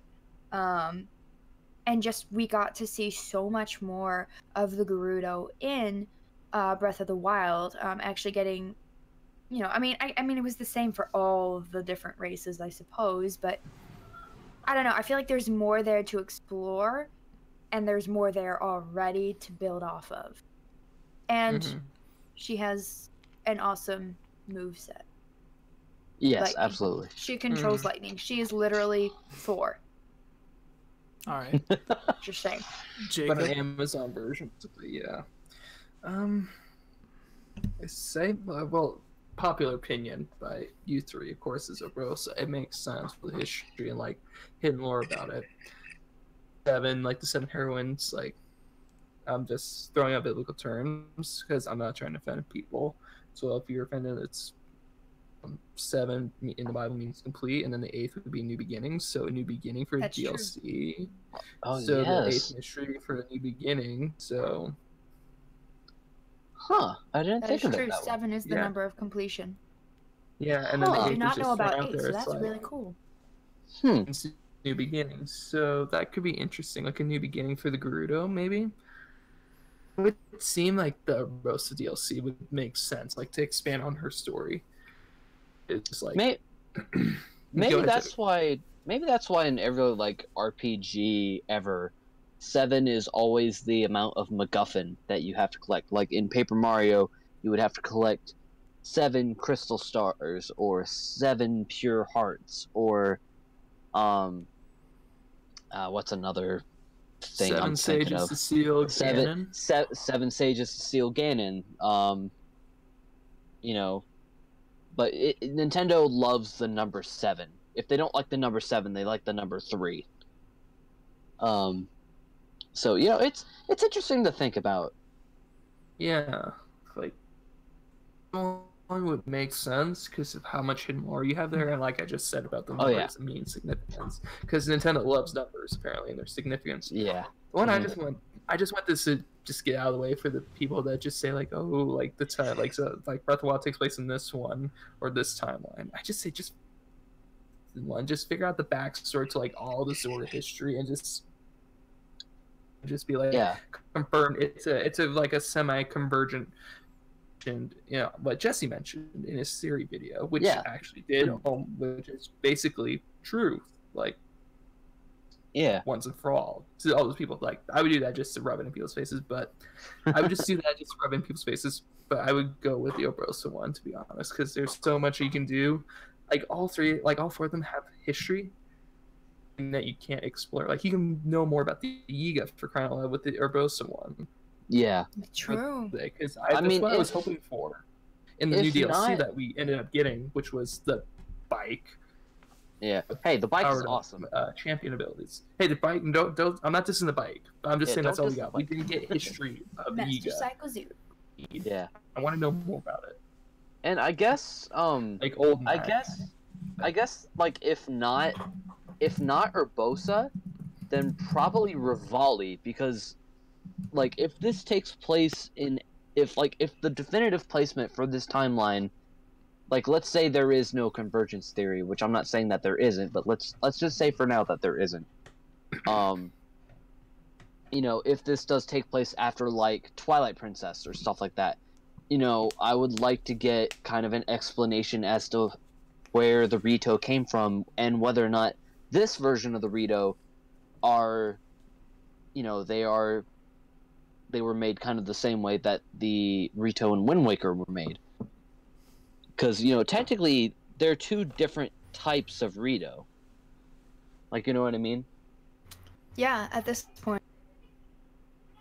Because the Rito and the Wind Waker were humanoid than bird, and you know, the ones in Breath of the Wild, they're just straight up birds. Yeah, they needed the Yeah. dragon to fly as well. Yeah. All right, who wants to get the second question? Does anyone have one picked out? You can also go to the Discord defined. I figured we questions in should the Zelda answer mailbag as Gus's well. question. I know, Oh, Jacob, you Gus responded is a good one. to it. Yeah, it's a good one, and Yeah, it's fitting. And then Fable Thunder has one as well, but like those two are the good ones. Like those are the only two I've seen so far. But Gus is a good one, and so does Thunder. Yeah. So, yeah, let's go with Gus's. Who's That reading them? I mean, I can read it. Yeah, I can read it. So, Gus asks, what is your most precious memory when playing Ocarina of Time for the first time? Since that was 20 years ago. Well, it released 20 years ago. I It was literally 3. is. I was 3 at the time, so my first memory of the game, like my favorite memory of the game, so I can't really say my first memories because it was probably something about being scared out of my mind when my brothers went to the Shadow Temple and the well. I had legit nightmares about that. But I still love the game to this day. I would probably say my favorite memory was either one of my 2 older brothers would be playing, and my mom always joined in on the video games. It was kind of like, you know, if you can't beat them, join them. She's like, I bought the games for my kids. I might as well know what they are and make sure they're good, you know, like wholesome games. And she enjoyed learning them, so she played like Mario Kart, Mario Party, and everything. Still does. And she and I are sitting on the couch, and I just followed my mom's lead, but one of my brothers would be playing, and it didn't matter what the enemy was. If an enemy popped up, she and I would start yelling, kill the Stalfos! Even if it wasn't a Stalfo, because we didn't know the difference. nice. So that's my favorite memory of Ocarina of Time, way back when. Your brothers are fighting Ganon. Kill the Stalfos! Yeah. That is not a Pig. Stalfos! It's a pig with swords. There's a difference. I can't really remember Everything's mine, better with bacon. so I'm gonna default to saying when you first become an adult, and then like the entire world changes. So, yeah, like the Gorons are missing, Lake Hylia is dried up, Zora's domain's frozen, castle towns like burned down. Yeah, everything is like It's completely. intense. They had a shook. They had a shook.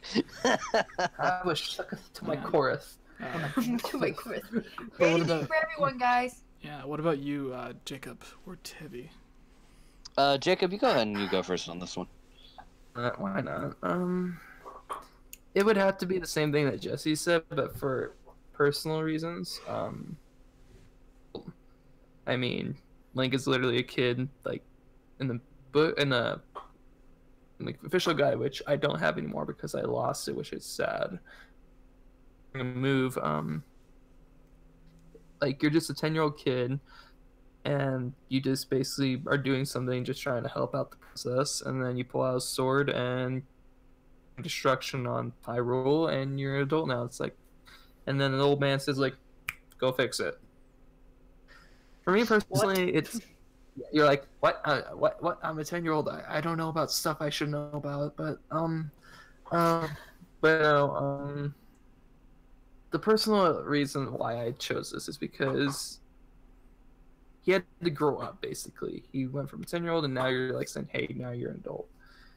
That like I had a loss in the family. I had to grow up basically, and it basically like I can relate to that moment where you're just a normal kid, and then bam, something bad happens, and a snap, and then snap, and yeah, I just would say that just because of that personal reason. This memory, like going from a kid to adult, like I said, this us, it was a family member, made me grow up basically and stop acting like a child. It's not a Aw. bad thing, but it helped me out a lot, to be honest, and that's a fond memory of mine. Like even though it's bad, it was also a good thing in a certain way. Maybe. I don't know how I'm gonna follow that one up. Pressure. It's not a competition, man. I'm just saying, like that. It's a Yeah. fond memory for me. Yeah. It's a good but bad memory at the same time, but it's mostly good because there's more Yeah. of that memory. I guess like my first time playing Ocarina of Time, I was just blown away when I walked into the Deku Tree for the first time, because like like you enter and you have the camera slowly pan down and circle throughout the tree trunk, and the music is like this creepy sort of kind of thing, and you can tell immediately that this is a holy place that has been dying for what seems like forever. Like, this is how you establish atmosphere in a video game, you know? And like He does have a point. like that part right there just kind of blew me away. It was like, oh my gosh, this is the rest of the game. Sure enough, it is.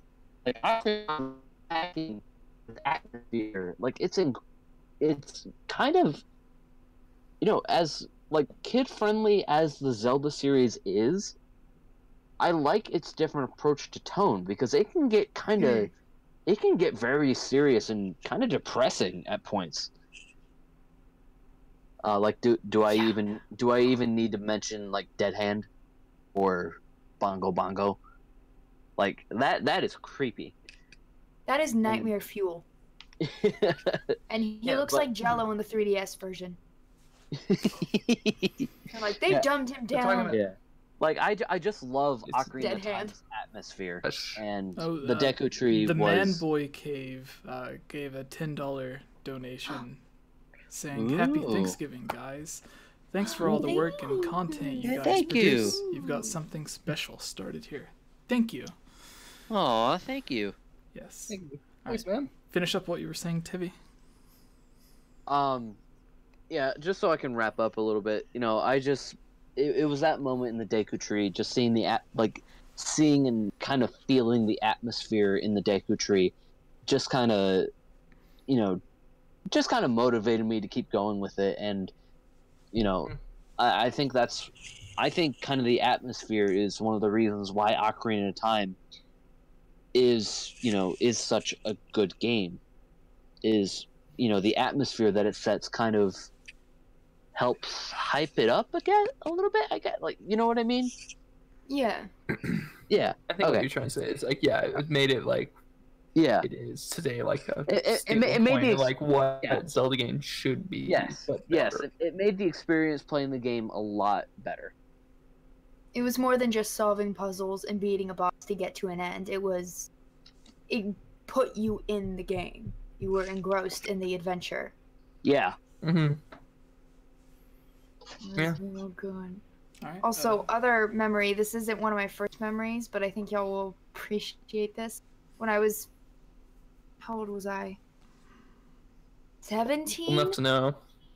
Somewhere, some age before I went to college, I tried replaying through Ocarina of Time, because that was around the age where I started realizing, you know what? Even though none of my friends play video games, I like video games, so I'm going to start getting back into it. And then I'd go to college and realize there were other people that liked video games. Anyway, so I started playing through Ocarina of Time, and I was in the Lost Woods as Child Link, looking for Saria, and I get to one area. My brother, not my eldest brother, but the middle brother, comes in, and he sees, and I'm standing at this point because like I'm terrible at games, especially on my own, and I'm trying to do it without a guide, and I'm holding the weird N64 controller. And he just kind of looks and he goes, oh, I remember this area. That's really freaky as an adult. And he makes like a wolf howl sound and walks away. And I was like, oh, I remember that. There's wolves here later on. I didn't know that there's wolves there now. Or a wolf. So I walk forward and a wolf pops out and makes its loud howling sound. I scream and literally threw the controller in the air. My brother catches it after it's been thrown. Not when it hit the ground. He catches it midair, beats the wolf, like throws it back into my chest and says, "You're pathetic," and walks away. Oh man, siblings, aren't they the best? Yep. God bless him. I was like, he was like, "Don't do this with a guide." I did the rest of the game with a guide. No, the funny thing is, I can still play through that game without even a guide, which is crazy enough. But There's like maybe I a can do it couple points now, where but yeah, there are a couple Yeah. points where I might need to bring it up just for like a refresher. But water temple. It's like, what am I yes, doing? especially the water temple. It's mainly on the N64 version because if you accidentally get a certain key first, you're done. If Yeah. you mix up a key, you're done and you will not be able to finish. So, I think that as long was as fixed you in the GameCube version. where that hidden room is in the first time you get to raise the water level, then you're good. If you can't remember where it is, that's all I have to Yeah. say. All right. Do you have Ruben, I a keep question forgetting. picked out, Jacob? Oh yeah, Um, questions. Sorry. Oh yeah, I forgot what we were doing though. Fabled Thunder had one. And will have a new humanoid form other than Ganondorf. No. Breath of the Wild thing. I think Hmm. the human form is Ganondorf, and then I think that's just something that was set in stone. And then you get other versions of Ganon, like Yugo, and there could be other characters as well that could turn into a version of Ganon, but I don't imagine anyone ever getting like a new Ganon or like a replacement for Ganondorf or whatever. Yeah, I don't think you can have a humanoid Ganon. Like you can't have a humanoid Ganon and not have it be Ganondorf. I don't think that'd be right. Mm-hmm. I think it's one thing when Demise's hatred manifests itself in different ways. If I'm understanding correctly, like characters like Vadi and stuff almost seem like the embodiment of Demise, except the real embodiment would be Ganondorf. So as far as a humanoid thing, yeah, no, it would only be Ganondorf. I can't imagine it being something else. Yeah. Yes. Well, the exactly. only thing that he did like have a different humanoid version was when he possessed Zelda without her soul in Twilight Princess. That was the only time that was different. But that's different. Yeah. I'm surprised my mom even let me play that. And when she saw that, like I got worried. It was like, because we are very religious. Because she was very religious at the time. Like she's a little toned down a little bit now, and she was called that demon possession, which it literally is. But I'll be like, Yeah, he's even the great evil Just King Ganondorf. come on, sisters, come in, or don't the come demon in. king. Yeah. My mom was But the type that was like, I'm religious. You need to be exposed to this crap so you understand. That was my mom. Literally the same, but look where I'm at now. My mom, we are a religious family as well, but we are not like super hardcore, like getting your Bible or, you know, like Bible you know, thumb people, yeah. Bible thumpers.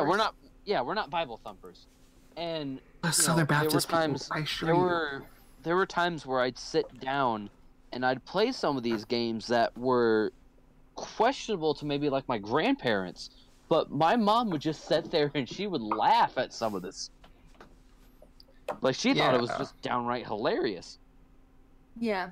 That's the only part. Like even my mom even was like, even though it was rated E, but it's not a rated E game. It should be rated T. It was never rated E.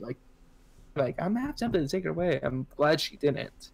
So No. Yeah. like those two games, like fun time. But that's all I have to say. Basically, I think the only humanoid version that we ever got was different humanoid was Possession of Zelda. Yeah. Yeah. That's basically it. And I don't even think that's humanoid. That's why I do. So. Yeah. Because it was technically still Zelda, but Ganondorf was human inside her because of the soul. Yeah, That is A Link to the Past had Ganon. He was trapped in the Dark World, but he was able to like get some of his magic outside into Hyrule to take on like a different form, and that's where like Agnahim and like some other forms come from. So. Yeah. But yeah, Tevi, do you have our final question? You know, as much as I don't want to do it, I think I kind of have to. This question comes from DJ Danny D88. What feature do you not want to be added or included into Super Smash Bros. Ultimate? And you kind of think about it, and Okay, so like they I'm not sure. all right, for me, they have the maps where they brought back the older maps, and they said they tried to keep them as close to the original as possible. I would have rather seen them updated because I've played the original so much, and now whenever I go back to play the original Super Smash Bros. On Nintendo 64, it's really boring for me because it was one of the few games on Nintendo 64 that I had, and I mostly played the game solo. So Yeah. I know those maps very, very well. So I would appreciate updated versions of them to Okay. more detailed or adding in new stuff. But Okay. yeah. So something just popped into my head. In Smash Wii U, they had that stupid Smash Tour thing where it was like discount Mario Party, and it made like no sense. And the only thing good about that was that at the end of Smash Tour, all of your collected characters would become stocks, and you would have a match. And pretty much when you died with one character, you would become another character. And I thought that was such a good idea, and they turned that into Squad Strike for Ultimate. So so pretty much for my answer, like if there was one feature that I would not want them to bring back or introduce, don't bring back Smash Tour. I don't want to see it ever again. So what about you guys? I don't know enough about Smash. Fair enough. Board the platforms. fair. Say board the platforms, because it's bad. They could stop teasing us with amazing levels from games that we will likely not get remakes for a long time. So like the Majora's Mask Great Bay. stage, yeah, Great Bay looks amazing, and it just makes me want to like call Alan Numa I and want be them like, all on the Switch. yes, Same. I'm calling you out, Reggie. Give us Mother 3. yeah, because Nintendo knows that if they put any Zelda game on the Switch, we will buy it. yeah, They make money. and the thing They with make that money level off that is easily. it's not in the style of Majora's Mask or Majora's Mask 3D. Like the art style itself is changed to what a modern Majora's Mask would look like, not just an enhanced, upscaled version. So it looks amazing. Anyways, Jacob, do you have any features that you would not? I already ranted about this earlier. Like stuff. Just like don't include any more freaking anime characters for crying out loud. I'm getting tired of them, especially Fire Emblem. That's all I'm saying. I have no hate against it. Just that if you look at how many echoes we have, like how many echoes there are for Fire Emblem, and then like all the normal characters, they basically exceed the Mario characters all by one. And we have too many, and we have a lot of Mario characters. I don't mind that. But Yeah. that's just like an honorable mention. Smash Tour needs to go. Yeah. It was totally imbalanced. Yes. Like I would just play on normal against CPU or against my sisters, and like, I don't know if they worked on it with updates or not. I have no clue. They didn't.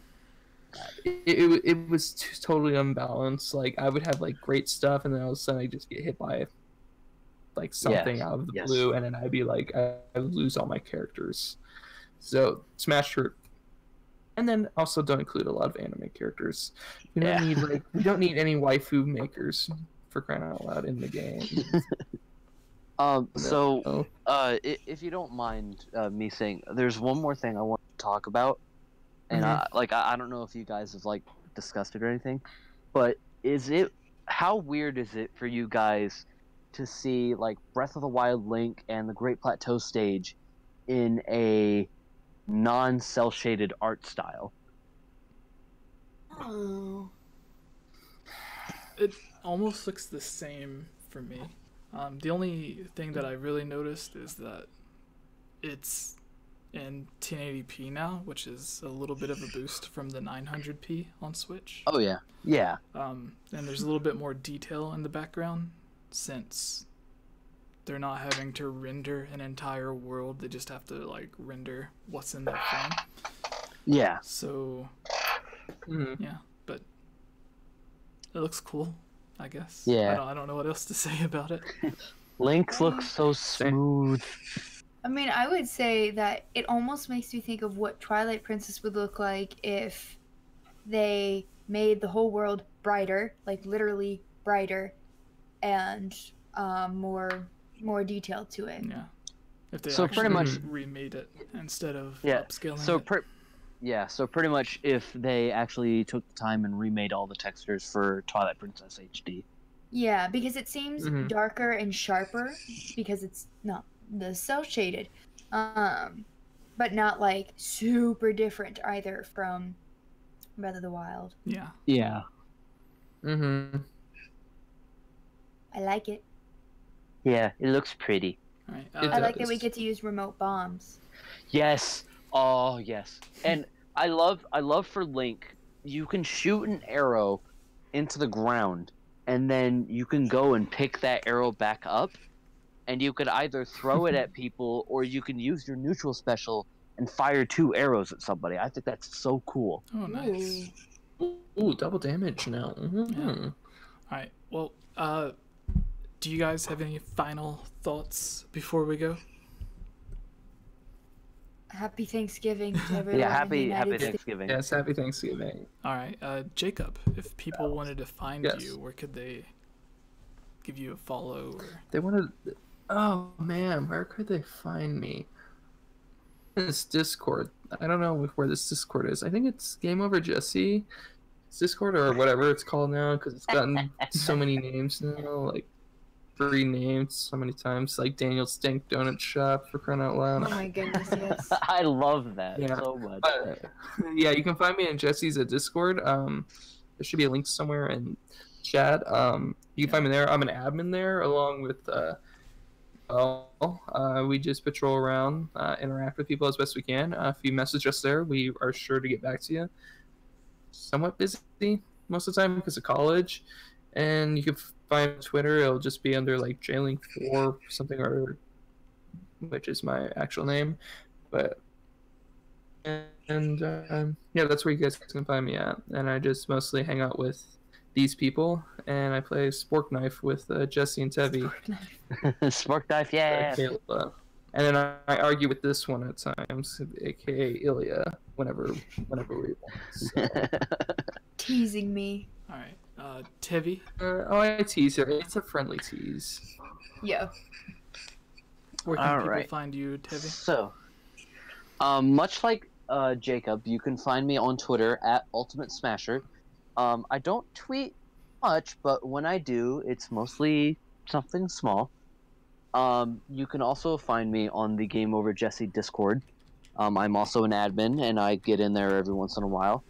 And, you know, if you guys want to sit down, have a little chat, discuss something, or if you want to play like Mario Kart or Smash Brothers when it comes out, just let me know, and I'll be willing to play with a bunch of people.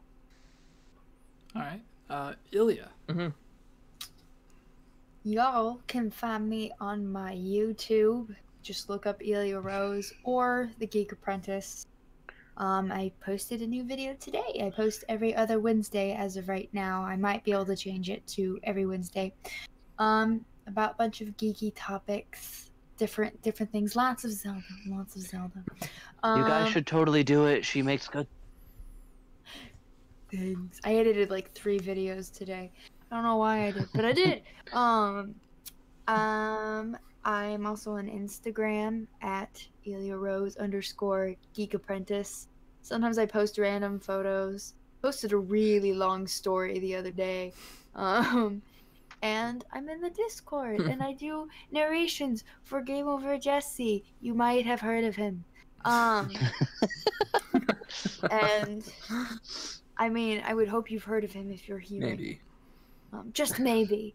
But yeah, Yeah, and if just you have maybe. voiceover needs, you can find me on Casting Call Club.